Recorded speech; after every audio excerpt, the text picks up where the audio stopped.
Quand on devient parent, on se pose 1000 questions. Mais il est souvent difficile de faire le tri entre nos envies, nos intuitions et les injonctions familiales et sociétales. Alors comment définir ce qu'on souhaite transmettre à nos enfants, ce qui nous semble bon? Et comment s'affranchir de pratiques qui ne nous correspondent pas et affirmer nos choix? Bienvenue dans Tambali, le podcast qui vous invite à prendre le pouvoir sur votre parentalité.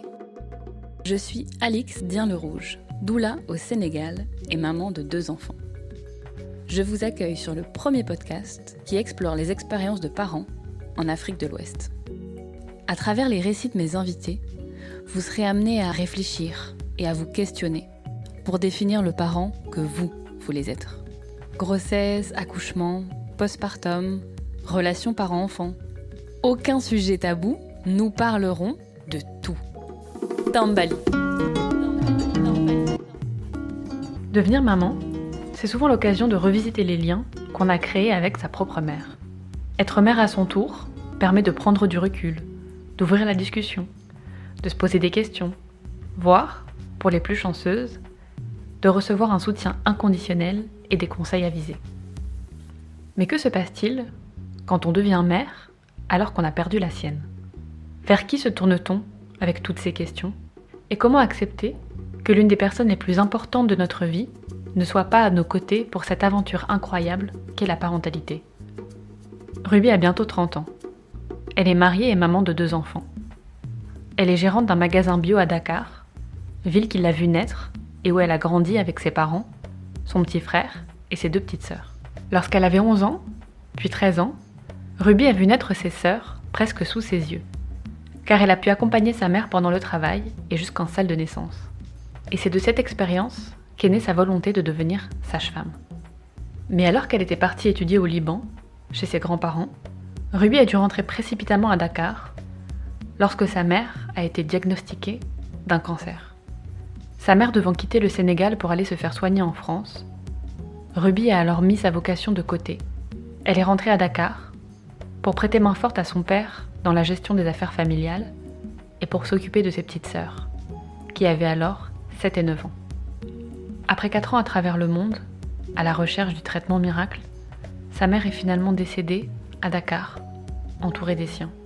Et pour Ruby, ce fut un cataclysme, car sa mère était sa meilleure amie, sa confidente et son modèle. Même si devenir maman était pour elle une évidence, l'absence de sa propre mère s'est faite sentir à chaque étape. Que ce soit lors de son mariage, de sa grossesse, lorsqu'elle a accouché, ou quand elle a choisi d'allaiter, il lui a manqué cette personne de référence, à qui tout demander et sur qui se reposer. Malgré tout l'amour et le soutien des gens qui l'entourent, elle s'est souvent sentie seule. Elle a alors compris que personne ne remplacerait sa mère et qu'elle allait devoir apprendre à vivre avec. J'ai eu le plaisir d'accompagner Ruby pour la naissance de son 2e enfant. Et quand elle m'a proposé de témoigner, je m'en suis sentie honorée. Parce que je sais que ça demande du courage d'oser se dévoiler. Mais je sais aussi que son histoire et sa douceur vont vous toucher en plein cœur. Ruby nous parlera de ses grossesses rapprochées, de son expérience de la naissance et de la prématurité, et de la façon dont elle s'est malgré tout sentie connectée à sa mère tout au long de cette aventure. Vous êtes prêts? Alors Nanu Tambali. Bonjour Ruby. Bonjour Alix. Comment vas-tu? Bien, et toi? Écoute, ça va. Merci d'être venue jusque chez moi pour enregistrer cet épisode et nous partager ton témoignage. Avec plaisir. Donc ma première question, tu la connais? Ruby, est-ce que ça te plaît d'être maman? Oui, ça me plaît beaucoup. Dès toute petite, j'ai voulu être maman. En fait, ma mère était enceinte quand j'étais grande. J'avais 11 ans et 13 ans. Donc, ça me plaisait de la voir enceinte, d'avoir participé au travail, à l'accouchement. Et comme j'ai perdu ma mère jeune, à 20 ans, je voulais vraiment être maman. Et j'apprécie vraiment ce moment, même si c'est un peu dur, avec les caprices et tout. Mais j'adore vraiment être maman. Et tu nous parles de ta maman que tu as perdue jeune. Donc toi, dans quel genre de famille tu as grandi et quelle relation tu avais avec ta maman? C'est une famille aimante. Ils s'aimaient beaucoup, mes parents. Euh, on était très soudés. Ma mère, c'était ma meilleure amie. C'était une maman, une confidente. Elle était toujours joyeuse, souriante. Euh, Elle me donnait espoir. Une maman formidable qui était toujours présente malgré les hauts et les bas de la vie. Elle a dû beaucoup travailler aussi. C'était une guerrière, une battante. Donc malgré son travail, elle s'occupait de ses enfants. C'était mon modèle. Et tu as des frères et sœurs, tu disais? Oui, j'avais un frère qui est décédé à l'âge de 10 ans et deux sœurs qui ont maintenant 19 et 17. Donc vous avez grandi tous ensemble avec deux générations de frères et sœurs. Oui, c'est ça, voilà. Et j'étais un peu la maman de mes sœurs, copine, maman surtout.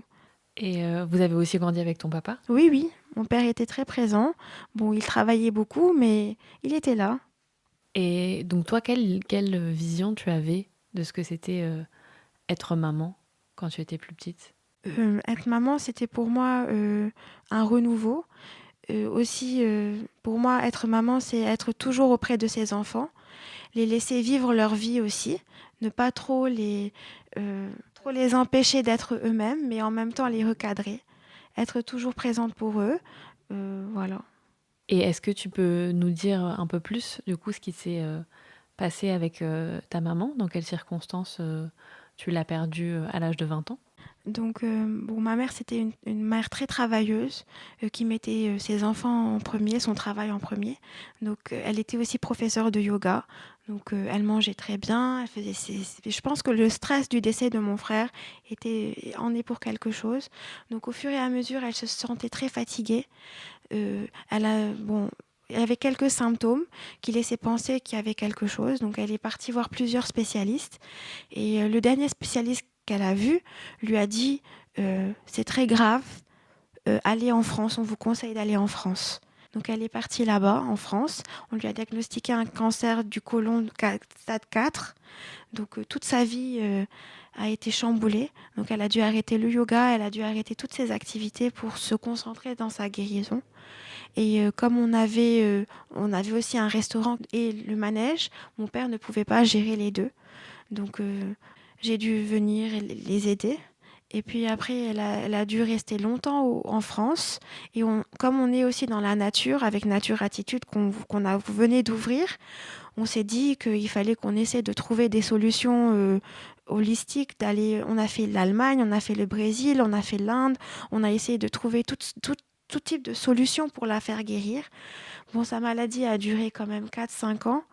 Malheureusement, bon, je pouvais pas être présente auprès d'elle, donc c'est ma grand-mère qui était présente auprès d'elle parce qu'elle me disait reste à la maison pour t'occuper de tes sœurs, pour t'occuper du travail. Donc alors moi je faisais des va-et-vient pour la voir et l'aider et en même temps j'étais obligée de rester ici et je voulais vraiment faire mes études, au moins avoir un diplôme. Donc en même temps du travail, je faisais ma formation et en même temps, je m'occupais de mes sœurs, de la maison. Parce que ta mère donc était hospitalisée en France pendant 4-5 ans? Oui, en fait, elle a fait quelques années en France, quelques années en Allemagne. On essayait de faire un peu le tour du monde pour trouver une solution pour qu'elle puisse guérir. D'accord. Et donc toi, tu étais au Liban pendant un moment et ensuite au Sénégal pour t'occuper de tes frères et sœurs. Voilà, c'est ça en fait. J'ai fait un an et demi au Liban et dès que le diagnostic est tombé, j'ai dû revenir parce que ma mère était très fatiguée et elle avait eu besoin de moi. Donc je suis revenue au Sénégal, donc j'ai pris le relais au travail. Et au Liban puis au Sénégal, tu as fait des études de sage-femme et tu disais que tu avais été très heureuse de voir ta mère enceinte. Est-ce que tu penses que c'est le fait d'avoir des petits frères et sœurs avec une grande différence d'âge et de vraiment vivre les grossesses et les accouchements de ta maman qui t'a donné cette envie de devenir sage-femme? Oui, tout à fait. Et c'est un très beau métier, difficile aussi parce qu'il y a beaucoup de choses qu'on ne dit pas. Mais voilà. Mais je me suis jamais sentie sage-femme après parce que j'ai jamais exercé. Parce que du coup, tu es rentrée et tu as repris les rênes des différentes entreprises familiales. Oui, voilà, c'est ça. Malgré mon amour pour ce métier, conseiller, aider les femmes. Et donc, au bout de 4-5 ans, tu dis finalement, le diagnostic n'a pas pu être... enfin, il n'y a pas eu de traitement qui a pu fonctionner? Non, en fait, elle était en Allemagne. Elle devait venir au Sénégal pour 2 semaines. Et pendant son voyage, elle a fait une occlusion intestinale qui a fait qu'elle a été hospitalisée à la clinique. Et malheureusement, quelques jours après, elle est décédée ici au Sénégal. Ok, donc finalement, enfin, vous étiez là pour les derniers jours de ta maman. Mhm. Et tu avais donc 20 ans à ce moment-là, c'est ça? Oui, Et et tes petits frères et sœurs avaient... 11 ans et un peu moins. Hein. Ouais. Je me... Et comment ça s'est passé pour vous de vous retrouver orphelin de mère à ces âges-là, et pour toi en tant que fille aînée, de gérer cette situation? C'était très difficile aussi parce que bon, moi, je n'avais jamais eu d'amoureux entre guillemets, donc on n'avait jamais vraiment évoqué les histoires de femmes, tout ce qui était enceinte, premier rapport, etc. Et donc j'aurais tellement voulu quand je me suis mariée, avoir une mère pour écouter parler des accouchements, parler de tout ça. Donc ça m'a vraiment chamboulée parce que je voulais vraiment qu'on parle de ce sujet avant que je me marie, avant que je trouve quelqu'un. Et on n'a jamais pu évoquer ça. Et aussi, se retrouver sans maman. Mon père aussi était un peu dévasté. Mais heureusement, il a bien joué son rôle. Il s'est relevé. Heureusement qu'il n'est pas tombé dans la dépression et qu'il a réussi à nous aider, à aussi continuer son travail et nous élever aussi. Il a joué le rôle des deux. Et tu disais qu'à l'époque, tu n'avais jamais encore eu vraiment d'histoire. Alors, quand s'est fait la rencontre avec celui qui est ton mari aujourd'hui? En fait, mon mari, on se connaît depuis très longtemps. Il me parlait sur les réseaux sociaux. Et puis moi, tout le temps, j'étais fermée. En fait, pour moi, non, je veux pas d'amoureux, je veux rien. Donc je lui disais toujours non, non, non, non, non. Et après, un jour, on était invités à des fiançailles et on s'est vus de loin. Et puis je me suis dit, pourquoi je m'ouvrirais pas à la vie? Parce que ma mère me disait toujours, maman, ouvre-toi à la vie, souris à la vie, ne te renferme pas. J'étais toujours renfermée. Donc ma mère, elle voulait me voir heureuse. Et donc, c'était pas une mère qui était là, oui, tu n'as pas le droit d'avoir de copains. Elle aimait, elle aimerait que je sois heureuse dans ma vie amoureuse. Donc elle me disait toujours, lance-toi. Et donc, j'ai repensé à elle. Et bon, j'étais quand même assez âgée, j'avais 23 ans à cette époque. Donc, je l'ai vue de loin. Et puis, je me suis dit, bon, attends, je vais lui envoyer un message sur Facebook, ça fait longtemps. Et donc, je lui ai envoyé un petit message. Et il m'a dit, mais j'allais te rappeler, j'allais t'envoyer un message aussi. Et depuis ce jour, tous les jours, on se parlait. Et voilà, on s'est mariés 2 ans après, rapidement, parce qu'on se connaissait depuis longtemps. Et donc, vous vous êtes mariés, et est-ce que assez rapidement, vous avez évoqué le sujet bébé, ou est-ce que vous voulez d'abord profiter de votre mariage tous les deux, ou quelles ont été les étapes pour vous? En fait, comme il est un peu âgé, il a 5 ans de plus que moi, il avait déjà son travail, il était déjà stable, et lui aussi, c'est le premier de sa famille. Et moi, aimant tout ce qui est maternité, j'avais toujours eu envie d'avoir un enfant directement.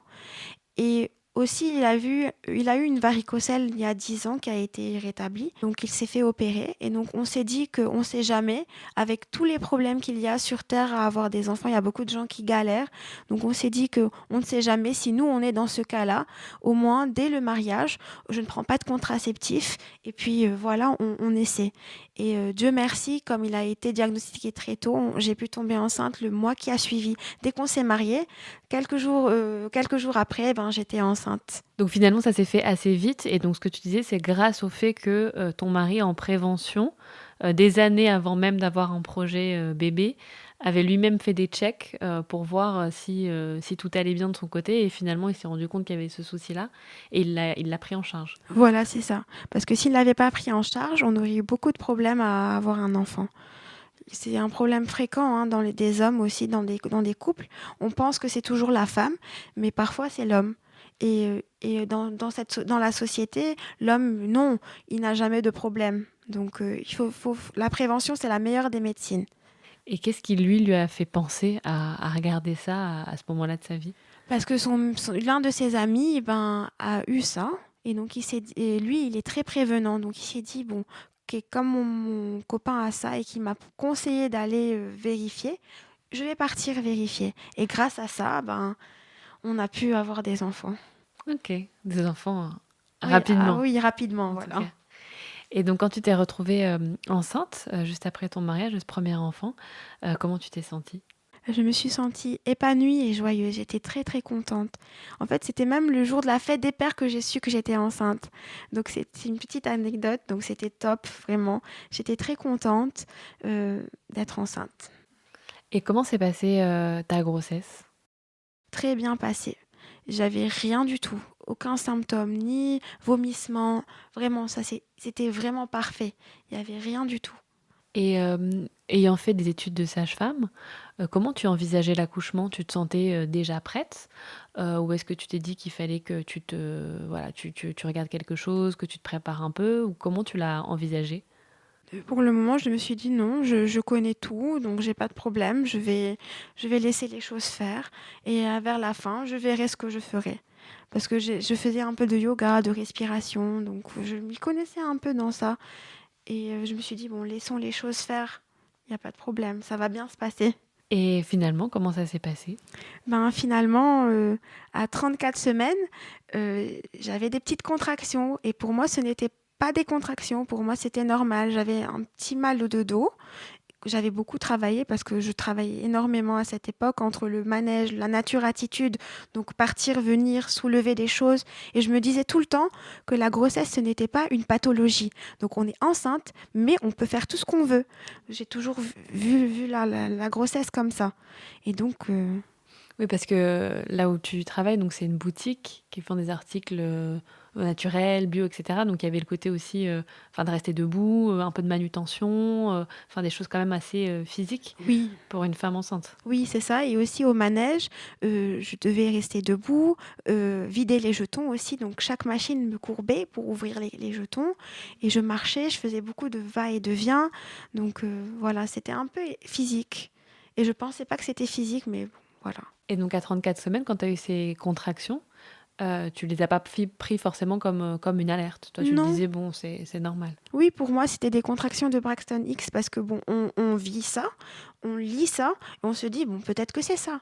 Comme c'est pas très très douloureux, euh, peut-être que c'est que ça. Donc j'avais juste des douleurs au bas du dos le jeudi, la veille. Je me dis, bon, je vais me reposer. Je me suis reposée et à partir de 6 heures du matin, j'ai eu de grosses douleurs au niveau du ventre, comme si je voulais aller aux toilettes. Je me suis dit, bon, ça c'est rien, peut-être que j'ai mal mangé quelque chose qui n'était pas bon. Et puis, les contractions ont continué, mais pour moi, c'était rien, c'était normal, parce que j'étais juste fatiguée. Et donc, on m'a demandé de prendre du Spasfon, j'ai pris du Spasfon, et puis je suis allée un peu au travail, et le médecin m'a dit de ne pas bouger, de rester couchée. Et comme il savait que j'étais sage-femme, peut-être qu'il s'est dit, peut-être qu'elle sait, et que ces douleurs peut-être sont rien. Donc, il s'est dit, bon, comme elle connaît, peut-être que je vais la laisser un peu, elle saura. Et puis malheureusement, bon, que je savais pas que c'était vraiment ces contractions qui faisaient accoucher. Et donc, à ce moment-là, tu étais hospitalisée quand même quand tu avais des contractions ou finalement donc, tu as juste été voir le médecin et puis tu es... Non, non, je suis pas allée voir le médecin. J'ai juste envoyé un message disant que j'avais un peu mal au ventre. Le médecin m'a dit repose-toi strict, couche-toi, prends du Spasfon. Si ça ne va pas, tu viens.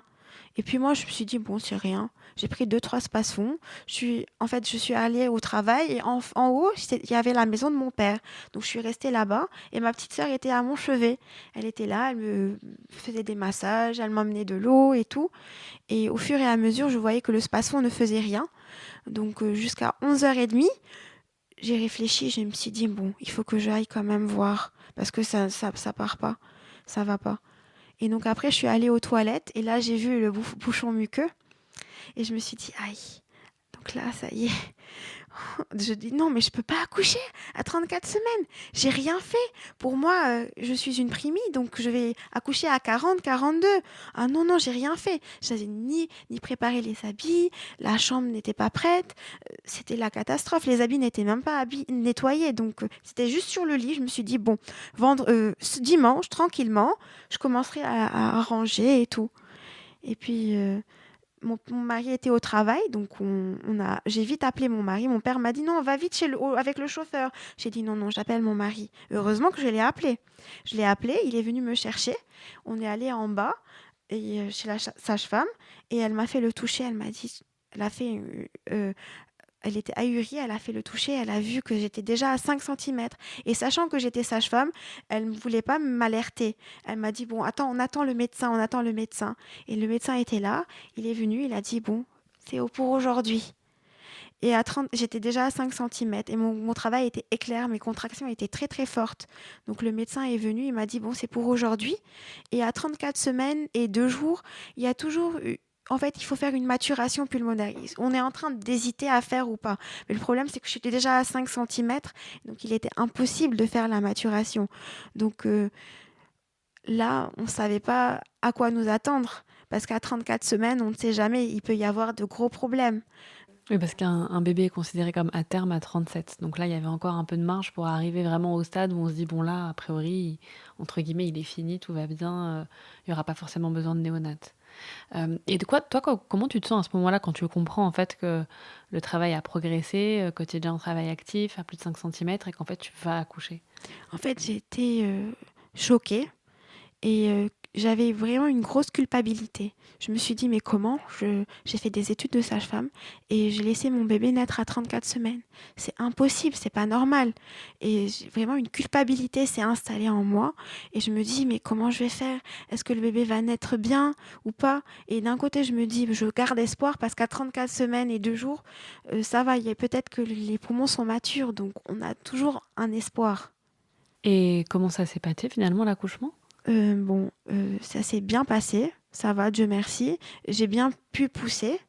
J'ai poussé En fait, je me suis mise en mode battante guerrière. Le médecin m'a dit qu'il fallait vite que le bébé sorte parce que comme il était petit et qu'il pouvait y avoir des problèmes, il faudrait pas qu'il y ait une souffrance fétale ou pas. Et le cœur a commencé un peu aussi à vriller un peu. Donc il m'a dit, il faut vite que tu le sortes. Donc je me suis mise en mode battante, j'ai poussé du plus profond de moi, je suis devenue toute rouge. Et puis voilà, le bébé est sorti, Dieu merci. Et finalement, à la naissance, est-ce qu'il y a eu justement des choses à surveiller? Est-ce qu'il a été en néonate? Oui, il a été en néonate. Dieu merci, il est sorti. J'ai pu l'avoir sur moi pendant 5 minutes. J'ai eu beaucoup de chance parce qu'il n'avait rien eu. Bon, il n'avait pas vraiment pleuré, mais il était bien. Il respirait, on sentait qu'il était bien. Donc on me l'a posé sur moi. J'ai respiré pour pouvoir l'oxygéner grâce au cordon. Je l'ai regardé, on a pris des photos, etc. Et puis après, le médecin, la pédiatre m'a dit qu'il faut vite l'amener. On ne sait jamais, il vaut mieux le voir et tout. Donc il a été directement en néonate. Et finalement, est-ce qu'il a dû y rester en néonate? Oui, il a fait 1 semaine. C'était mieux. Elle m'a dit qu'il fallait le surveiller.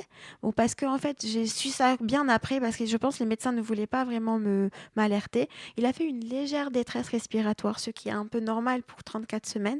Donc, il a été sous surveillance, mais il n'a pas été intubé, il n'y a rien eu. L'Apgar était très bien. Donc finalement, les signes vitaux à la naissance étaient plutôt bons, mais avec cette petite détresse respiratoire qu'il a fait ensuite, il est quand même resté Oui, 1 semaine en couveuse. Et toi, oui. à ce moment-là, tu étais à la maternité ou tu as dû sortir? En fait, c'était pas sous couveuse, c'était juste sur table chauffante. Il n'a pas été sous couveuse, il était très bien, donc il n'y avait aucun souci. C'est juste en surveillance, on ne sait jamais. Donc voilà, 1 semaine. Ok. Et toi, tu étais donc tu pouvais l'avoir quand même un peu, faire du pot à pot, etc. Ou est-ce qu'il était toujours sur est-ce que tu as pu allaiter?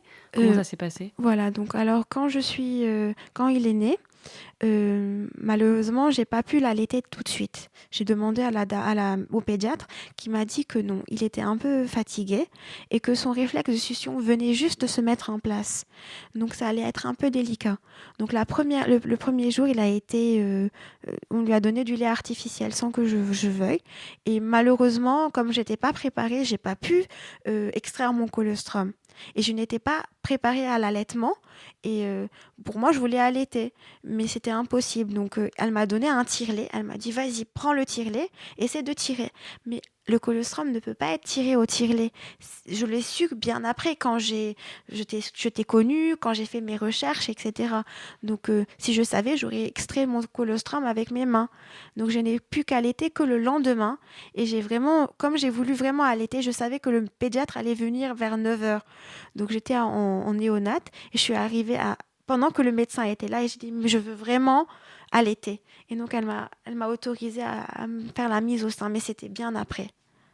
Et donc, tu dormais pas avec ton bébé, il était tout le temps Non, pendant la voilà, première il était semaine. dans table chauffante avec des électrodes et moi j'étais dans ma chambre. Moi j'avais eu un accouchement super, j'avais rien, juste une petite épisiotomie, bon ça va, c'était bien. Donc je me suis levée directement et je pouvais aller voir mon enfant à tout moment. Donc je pouvais faire du pot à pot, le voir, mais il était toujours branché. Donc j'étais obligée de faire des va-et-vient, des va-et-vient. Voilà. Et finalement, vous êtes sortis ensemble de la maternité? Non. En fait, 2 jours après, bon, comme j'avais eu aucun problème, le médecin m'a dit: «Bon, tu peux sortir». Donc je suis sortie 2 jours après et pendant 4 jours, il était seul à la néonate. Donc la nuit, je dormais chez moi et tout le temps, je pouvais appeler la néonate pour avoir de ses nouvelles, de faire des va-et-vient et cetera et donc en ce moment-là, j'ai pu commencer à tirer mon lait. Donc j'ai tiré un peu et malheureusement, là, je savais pas qu'il fallait tirer aussi la nuit pour pouvoir augmenter la lactation et que tout ça. Donc, je tirais qu'une ou deux fois dans la journée et je lui donnais aussi le sein. Mais ils alternaient. Ils faisaient une fois lait artificiel, une fois mon lait. Et donc, finalement, la première mise au sein, elle a eu lieu quand? Elle a eu le matin à 9 heures. J'ai accouché à 13 heures. La, la mise au sein a été le lendemain à 9 heures. Ah, donc à la maternité, t'as quand même allaité? Oui, oui, oui, j'ai allaité.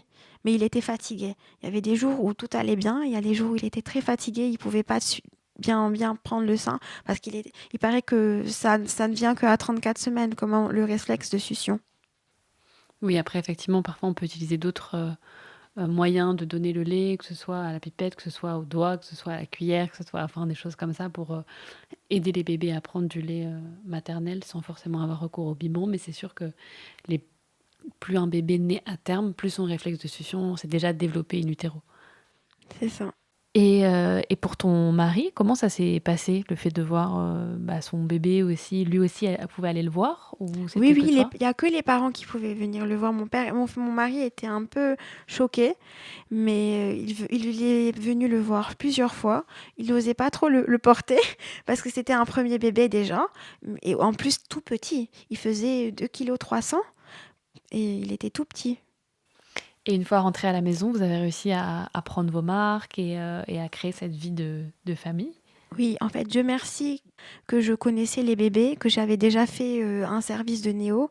Donc pour moi, ça va, ça a été. J'ai pu le doucher, j'ai pu le porter, j'ai pu lui donner le sein. Il était minuscule, mais heureusement que j'ai pas eu peur. J'aurais voulu vraiment que ma maman soit là, soit présente auprès de moi pour me conseiller, etc. Parce que bon, ma belle-mère est là, mais elle a eu toujours des césariennes, etc. Donc je pouvais pas trop parler de ça. Et elle n'a jamais allaité, alors que ma mère, elle, a allaité. Donc c'était un peu un bouleversement sans maman, mais j'ai pu prendre mes marques grâce à ma formation aussi. Et oui, du coup, le fait que ta maman soit pas là pour rencontrer ton fils ou que vous puissiez partager ces moments-là ensemble, j'imagine que ça a dû être aussi assez déstabilisant de rentrer dans la maternité sans avoir ce repère-là. Oui, c'était vraiment. Il y a des moments où je pleurais. Je pleurais à chaudes larmes, surtout après l'accouchement, quand j'avais pas mon bébé à côté de moi, qu'il était en néonate et que euh, je me sentais pas bien. En plus, on était un peu en Covid quand j'ai accouché mon fils. On était entre les deux et toute ma famille de mon mari avait eu le Covid, donc ils pouvaient pas vraiment m'assister et je me sentais seule. J'ai beaucoup pleuré, vraiment. J'étais vraiment déprimée. Je me disais la culpabilité aussi d'avoir accouché d'un enfant à 34 semaines, je me disais c'est ma faute, peut-être que j'aurais pu me ménager. Voilà, donc c'était un bouleversement d'hormones. Ouais, à la fois de se dire effectivement peut-être que mon bébé aurait dû naître plus tard et oui, le contexte Covid, c'est vrai qu'on ça paraît déjà loin maintenant, mais donc du coup il n'y avait pas forcément peut-être qu'à cause de ce contexte Covid, il y avait des gens qui auraient pu être là pour t'aider, t'accompagner et qui ne pouvaient pas être présents auprès d'un nouveau-né en plus avec une prématurité, une certaine fragilité. Et donc qui était là pour toi à ce moment-là, à part ton mari? Il y avait ma sœur, Isis, Vénus aussi, c'est ma sœur. Ma belle-mère était malade, elle a eu le Covid, donc elle mettait toujours un masque, au moins une semaine ou deux. Et ma belle-sœur aussi était là, mais aussi avec un masque. Et finalement, l'allaitement s'est poursuivi une fois que ton fils est rentré à la maison? Oui, en fait, moi, je voulais vraiment faire un allaitement exclusif. Bon, il nous avait prescrit un lait. Je l'avais acheté, mais j'aurais pas dû. Mais voilà, donc j'ai voulu vraiment faire un allaitement exclusif. Et heureusement, le pédiatre, il était pour ça. Il m'a dit, oui, c'est possible, il n'y a aucun souci, tu peux être en allaitement exclusif sans problème. Donc j'ai commencé à diminuer les biberons, et puis je lui donnais le sein exclusivement. Je tirais mon lait, je lui donnais le sein. Voilà. Ok. Et Donc, finalement, tu l'as allaité combien de temps? 16 mois. Et Et comment s'est passé le sevrage? en fait, j'étais enceinte de 4 mois et lui-même a voulu arrêter parce que le lait a changé. Et donc finalement, vous avez assez rapidement décidé d'avoir un second enfant alors? Non, pas forcément. En fait, j'ai fait une thyroïdite du postpartum, donc mes hormones étaient un peu chamboulées, etc. Donc, à ce moment-là, je me suis dit, je vais pas avoir d'enfants, je veux pas. Bon, je voulais toujours avoir des enfants d'âge rapproché, ça c'était mon objectif. Mais comme j'ai été diagnostiquée thyroïdite du postpartum, je me suis dit, il faut que j'attende. Et le mois où on a fait le plus attention, je suis tombée enceinte. C'était une surprise. J'ai fait un test, il était positif et je me suis dit, waouh, je suis enceinte, mais je peux pas. Je suis en hypothyroïdie maintenant, ça va poser problème. Et voilà, donc c'était une surprise. Je suis allée voir le gynéco, il m'a dit effectivement c'est une grossesse, tout va bien, ne t'inquiète pas, ton taux de THC est normal, donc ça va, tu prends tes médicaments, tout va bien se passer, ça va. On va régler ça et puis ça ira. Et est-ce que tu sais quelles sont les conséquences potentielles d'une hypothyroïdie justement sur une grossesse? Oui, en fait, ça a amené il y a des risques de malformation au niveau du cerveau, surtout notamment. Donc, c'est très important d'avoir un taux normal pour le bon fonctionnement du développement de l'enfant, mental, etc. Tout. Et finalement, est-ce que ça s'est stabilisé? Est-ce que la grossesse s'est poursuivie normalement? Malheureusement, j'ai fait une fausse couche de 2 mois et demi après, mais c'était pas dû à ce taux de THC. C'était bon, c'est comme ça arrive de temps en temps. Une femme sur 4 perd un enfant, donc c'était ça. Et toi, comment tu l'as vécu? Je l'ai très très mal vécu. En fait, c'était comme une surprise pour moi. Donc, on s'est mis à l'idée parce que mon fils avait 9 mois. Donc, on était contents. On s'est dit, bon, on aurait 2 enfants d'âge rapproché, etc. Donc, on était contents. Et puis, j'ai commencé à me projeter. Et puis, quelques mois après, je suis allée voir En fait, j'avais eu une tache de sang. Je suis partie voir le médecin et il m'a dit, bon, la grossesse est arrêtée. Donc, on m'a fait une aspiration. Et puis voilà, après j'étais un peu triste et je me suis dit, bon, je dois impérativement retomber enceinte. Parce que j'avais peur de ne plus pouvoir retomber enceinte. Et pourquoi tu avais peur de ne plus pouvoir retomber enceinte alors que finalement les 2 fois tu étais tombée enceinte très facilement? Bon, on sait jamais quoi, on se dit que on n'est jamais à l'abri. Donc tu avais ce désir de pas attendre et aussi peut-être que c'est une façon de rebondir justement, de pas rester sur cette expérience-là qui a été un peu douloureuse pour toi? Oui, c'est ça. C'était juste pour ne pas être face à un échec en fait. Et finalement, tu es Ben, retombée enceinte? finalement, 2 mois après, directement, je suis retombée enceinte. Et là, comment tu as appréhendé cette grossesse-là? Est-ce que tu avais du coup en tête l'idée de peut-être prendre un peu plus de recul vis-à-vis de ton activité professionnelle, de l'aborder différemment au vu de l'historique et de comment ça s'était passé avec ton fils? Oui, j'avais hyper peur, donc je n'ai annoncé ma grossesse qu'à ma meilleure amie et à mon mari, c'est tout. Et pendant les 3 premiers mois, on l'a vécu en secret. Et bon, en fait, c'était dans des circonstances un peu compliquées. Bon, en fait, le problème, c'est qu'au niveau du travail, je pouvais pas lâcher. Je pouvais pas Ouais, lever le lever le pied. pied. Voilà. Donc, j'étais là entre le travail et la culpabilité de ne pas faire trop d'efforts pour ne pas reperdre encore cette grossesse. Ouais, donc cette volonté de faire différemment, mais en même temps, concrètement, de façon pragmatique, c'était pas forcément évident. Voilà. Et qu'est-ce que tu as choisi de faire différemment, du coup, pour cette deuxième grossesse? Écouter mon corps. c'est-à-dire écouter mon corps. Si je suis fatiguée, j'arrête. Si je peux, je continue. Voilà. Et tu as choisi de te faire accompagner aussi. Oui, aussi par toi. C'est ça. Et justement, c'est intéressant parce que tu avais déjà eu un enfant. Tu avais une formation où tu avais voilà, des connaissances assez poussées.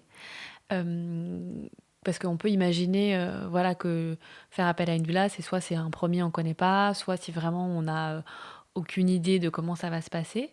Et donc, toi, quelles étaient tes motivations pour te dire que cet accompagnement-là était important?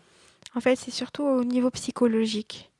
J'avais besoin de quelqu'un qui m'accompagne, qui connaisse, euh, comme une maman qui serait de mon côté, en fait.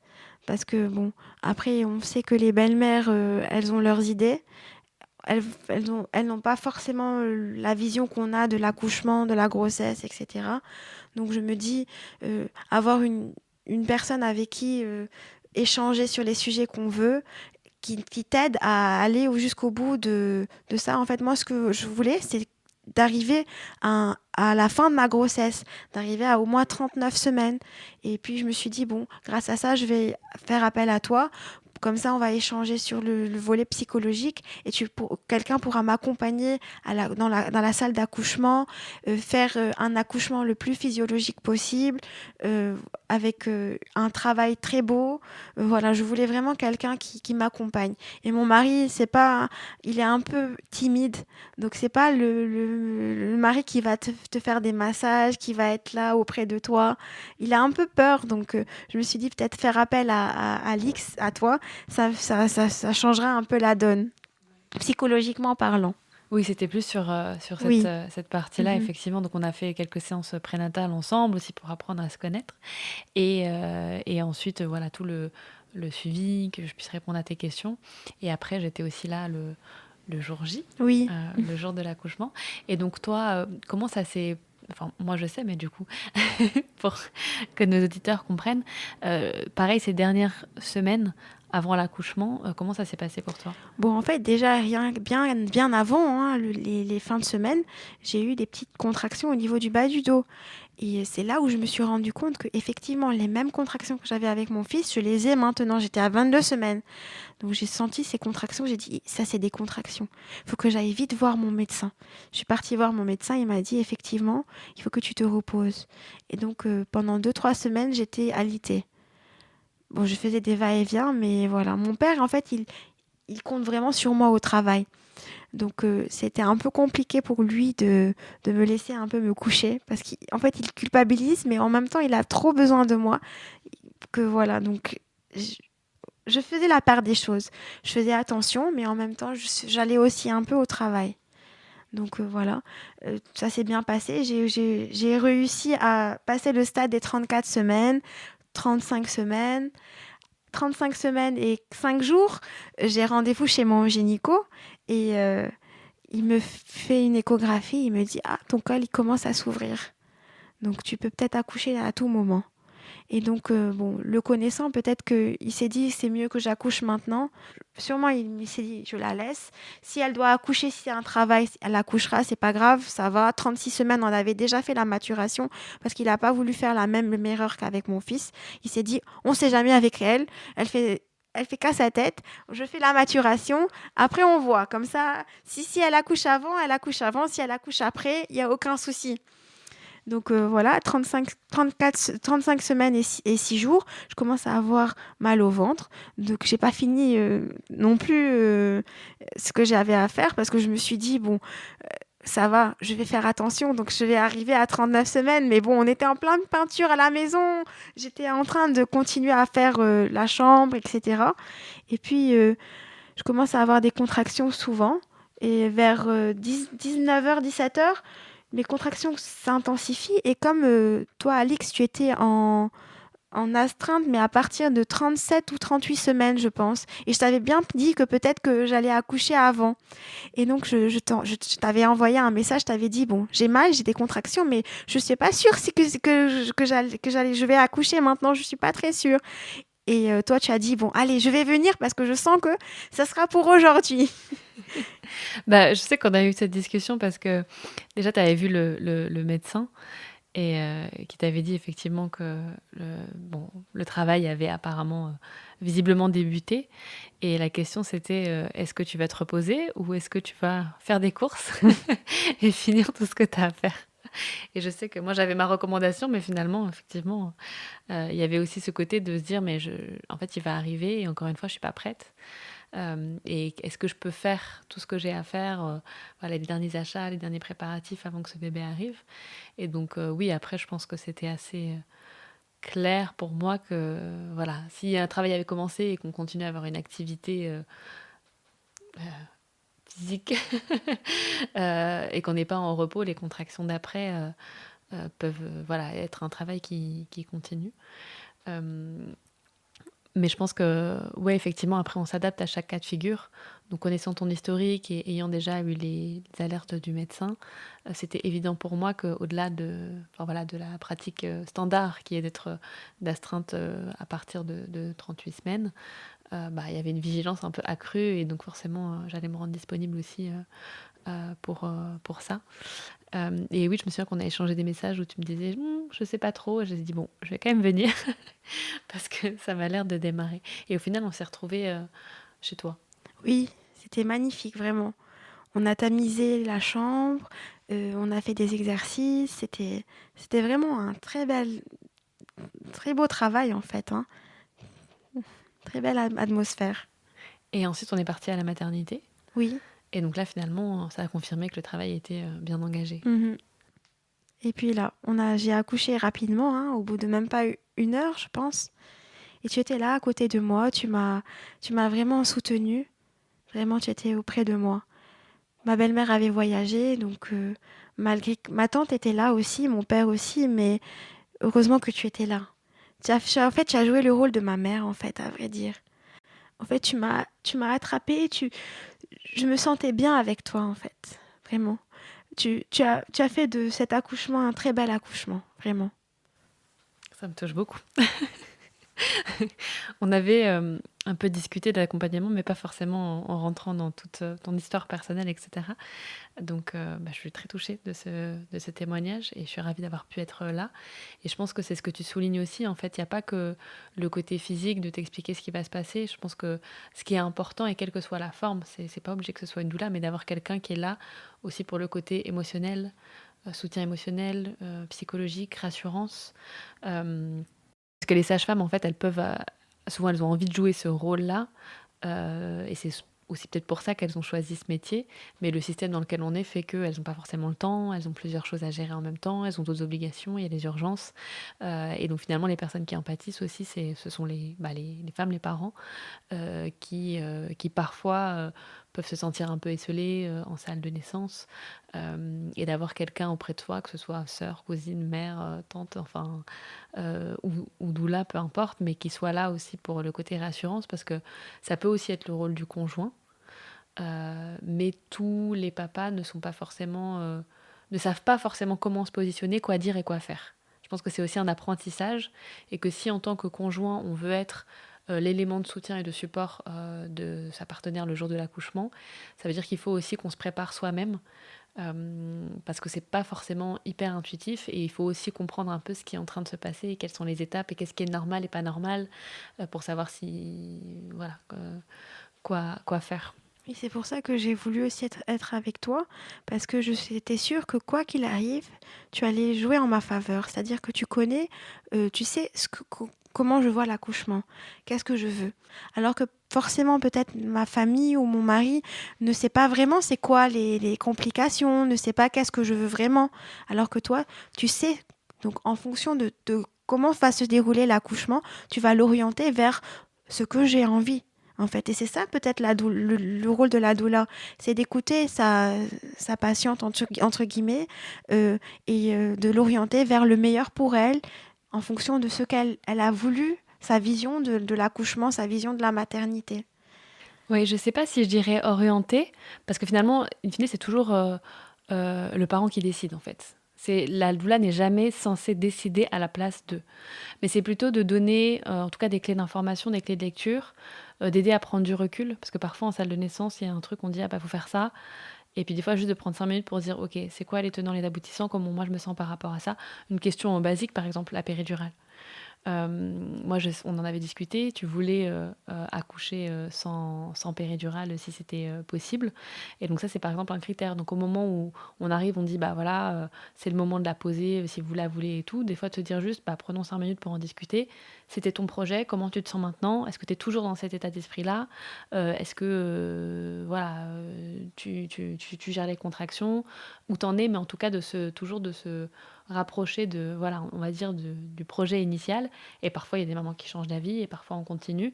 Mais d'avoir un peu voilà, cet accompagnement pour voir en fonction de comment ça progresse, toi, comment tu te situes et quel est ton choix à ce moment-là. Mais effectivement, le choix, il doit toujours venir des parents. Oui, non, mais je disais que comme on a déjà discuté du déroulement que je voulais de l'accouchement, c'est-à-dire que quoi qu'il arrive, par exemple, disons le clampage tardif du cordon, par exemple, ou le pot à pot, ou la mise au sein, ou l'accouchement, par exemple, dans une autre position.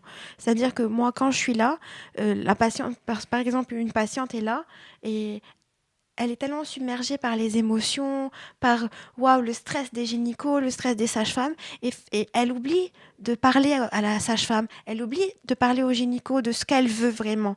Et donc toi, tu es là et pour rappeler aux sages-femmes, aux gynécos que, attention, cette patiente, même si elle est dans son monde, elle voulait par exemple le clampage tardif du cordon, ou par exemple, elle voulait accoucher en position sur le côté, par exemple, c'est grâce à toi que j'ai pu peut-être accoucher sur le côté, parce que pour moi, je voulais accoucher sur le côté ou peut-être accroupie, mais parfois c'est pas possible. Et donc, grâce à toi, j'ai pu accoucher sur le côté parce que j'étais tellement prise dans l'accouchement que tu as demandé au gynéco si je pouvais accoucher comme ça. Donc, en fait, c'est ça. En fait, c'est que tu nous aides à aboutir à nos envies, quoi qu'il arrive. Oui, c'est une question aussi en tout cas, de pouvoir faire comprendre quelles sont les options possibles. Comme tu disais, pour le fait d'accoucher, on peut accoucher sur le dos, sur un table d'accouchement, ou on peut accoucher sur le côté. Et parfois, c'est juste de voir quelle est la position la plus confortable. C'est peut-être difficile de se dire, a priori, ce sera l'un ou l'autre, mais si on a une première expérience où la poussée a été un peu rude, et puis on se dit, bah, je voudrais essayer, et que finalement, on se sent plus à l'aise sur le côté, bah, peut-être que ça peut être une option. Mais c'est vrai que des fois, comme tu le dis, quand on est dedans, on pense plus aux options possibles. Et le fait d'avoir quelqu'un à côté qui a plus... D'expérience, c'est faire valoir ses droits, en fait. Et ses souhaits aussi, surtout. C'est ça.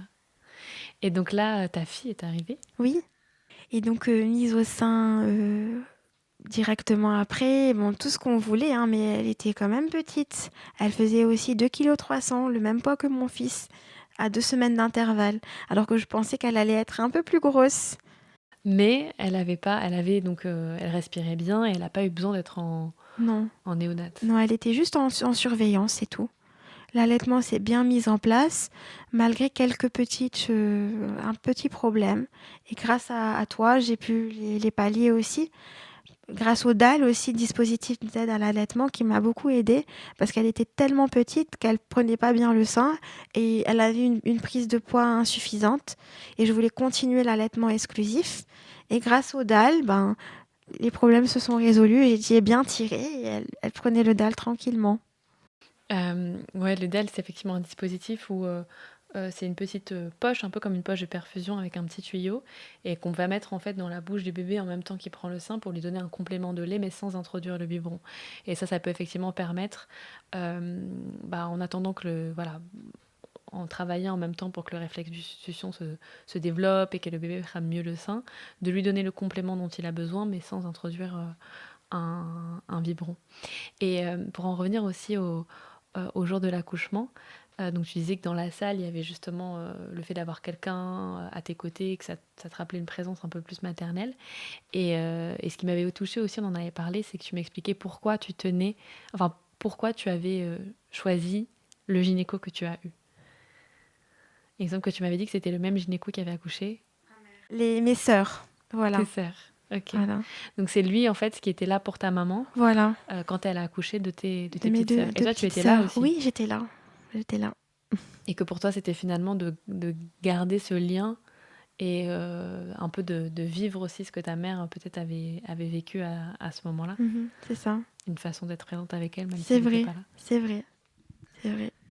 Et une fois donc rentrée à la maison avec tes 2 enfants, comment ça s'est passé déjà la relation frère-sœur avec un aîné qui était encore, qui avait quoi, 1 an et demi? Oui, à peine, hein, oui.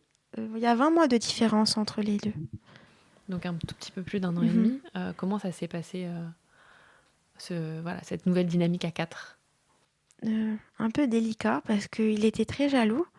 Il voulait boire toujours plus de biberon, comme quand je mettais sa sœur au sein, il voulait toujours un biberon. Bon, ça va, on a pu gérer un peu, mais la jalousie est toujours présente. Et ça se manifeste comment? Euh, toujours faire ce que Yona fait. Maman, porte-moi, maman, donne-moi un biberon. Parfois, lui tirer les cheveux, parfois la pincer. Bon, il aime, hein, il lui fait des câlins, des bisous, mais c'est toujours faire comme Yona fait. Et c'est vrai que ça, c'est un truc qui est assez récurrent où les grands parfois veulent être traités de la même façon que les bébés, alors qu'en fait, ben, ce sont des grands et pas des bébés, enfin plus grands parce qu'ils restent assez petits, mais je sais que moi, c'est ce que je fais avec mes enfants, et c'est une idée qui m'a été donnée d'ailleurs par ma propre mère, c'est de toujours leur rappeler qu'on faisait pareil avec eux au même âge.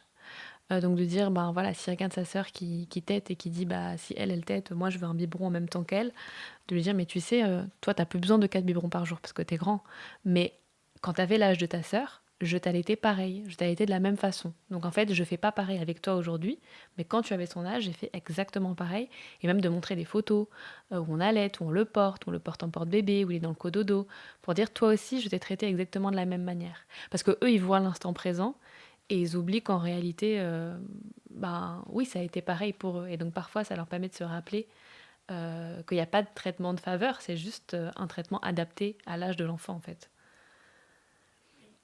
C'est vrai que les dynamiques de, les rapports, enfin, frères et sœurs, ou frères et frères, voilà, mais c'est toujours une grande question de comment on le gère. Est-ce qu'on fait tout pareil avec le deuxième? Est-ce qu'on fait différemment? Comment on traite le premier? C'est toujours des grandes questions. Et maintenant, ils ont quel âge? Alors, mon fils, il a presque 2 ans et demi, et ma fille a 9 mois dans quelques jours, le 20. Et est-ce que aujourd'hui tu dirais que tu as réussi à peut-être avoir un cercle de soutien autour de toi qui fait que ça pallie à l'absence de ta maman, ou est-ce que ça reste encore très vif? Ça reste un peu très vif, mais heureusement, bon, ma belle-mère est là, ma meilleure amie aussi est là, il y a ma belle-sœur. Bon, ça va, j'ai réussi à trouver un peu un équilibre, mais ma mère me manque toujours autant. Je me disais toujours, en fait, il y a des choses qu'on fait avec sa maman qu'on ne fait pas avec quelqu'un d'autre. Que ça soit une tante ou une belle-mère, ça reste une belle-mère, ça reste une tante, même si on est très très proches. Parce que la mère, elle nous a éduqués, donc on a confiance en elle. Mais les autres, bon, on a confiance, mais on a toujours un peu peur. C'est peut-être un peu moins spontané ou un peu moins évident, dans le sens d'avoir des rapports qui soient comme une évidence quand Mhm. c'est la maman ou quelqu'un d'autre. C'est ça. Et est-ce que tu penses aussi à tes petites sœurs, de comment elles vont vivre ça à leur tour? Est-ce que vous en parlez parfois? Ne pas pour le moment, non. Mais je serai là pour elles et je leur donnerai plein de conseils. Voilà, en fait, moi, en fait, aussi, quand j'ai fait ma fausse couche, il paraîtrait que ma mère aussi a fait une fausse couche aussi entre ses premiers enfants comme moi. Et je l'ai su que quand j'ai fait ma fausse couche et que j'ai parlé à mon père. Donc, j'aurais aucun sujet tabou avec mes sœurs et je leur dirai tout. Et déjà, même maintenant, on parle de sujets, de femmes. Et voilà, même si elles sont petites, elles me posent des questions, je leur réponds comme si j'étais leur maman. Ouais, d'assurer cette présence là aussi pour elles. Mhm. Et par rapport à ce que tu as reçu justement bah, de tes parents, de ta mère, de ton père, ou même voilà, des personnes qui ont contribué à ce que tu deviennes la personne que tu es, qu'est-ce qui est vraiment important et que tu veux absolument transmettre à tes enfants aujourd'hui? Mmh. L'amour de la famille, que la famille soit toujours soudée, être toujours présent pour eux, le respect d'autrui aussi, et de faire ce qu'on veut, tout en respectant les autres. Être soi-même en fait. Et donc de toi en tant que maman, de leur donner un peu cette liberté aussi de faire ce qu'ils veulent et d'être eux-mêmes. Voilà, c'est ça, être eux-mêmes sans dépasser les limites, en fait, dans une société qui... Oui, d'arriver quand même à fonctionner en société. Voilà, c'est ça, mais en faisant ce qu'on veut, c'est-à-dire si je veux faire ça, si je veux être médecin ou si je veux être autre chose, je suis ce que je suis, en fait. Ne pas mettre de limites et être toujours présent, en fait, à l'écoute de mes enfants, les mettant dans le bon chemin, mais tout en n'étant pas très sévère, très strict, en fait. Être strict quand on doit être strict et laisser le pas d'être la personne qu'ils sont. Mais bon, après, ils sont petits, donc on ne sait pas ce que l'avenir nous réserve. Mais en tout cas, les guider dans ces valeurs-là. Et est-ce qu'au contraire, il y a des choses où tu te dis que tu ferais différemment de la façon dont toi, tu as été élevée sur certains points? Non, non, non. Peut-être que je serai moins au travail, plus avec mes enfants, moins au travail, parce que quand même, mes parents étaient trop au travail, mais d'un côté, ils n'avaient pas le choix. Mais écouter mes enfants et être moins axé sur travail. Et grâce, peut-être, le bon Dieu m'a soutenue dans ce point. Comme on n'a plus le parc, les week-ends, je les passe avec mes enfants. Alors qu'avant, je devais les passer au parc. Oui, le fait qu'il y a une de vos activités Voilà, qui se soit c'est ça. arrêtée, une des activités familiales qui vous occupait les week-ends se soit arrêtée, finalement, toi, ça te libère du temps Voilà, c'est ça. pour être plus présente avec tes enfants. Dans le malheur, il y a du positif. Voilà, on peut dire ça comme ça. Et quand tes enfants seront grands, qu'est-ce que tu aimerais qu'ils disent de toi? Que j'étais une maman qui était présente, en fait. La présence, à l'écoute, toujours dans le respect et pas dans le jugement. C'est ça, gentil, à l'écoute. Merci beaucoup. Merci à toi. Merci d'avoir partagé ton témoignage. C'est vrai que c'est des sujets qui sont intimes, où tu livres ton expérience.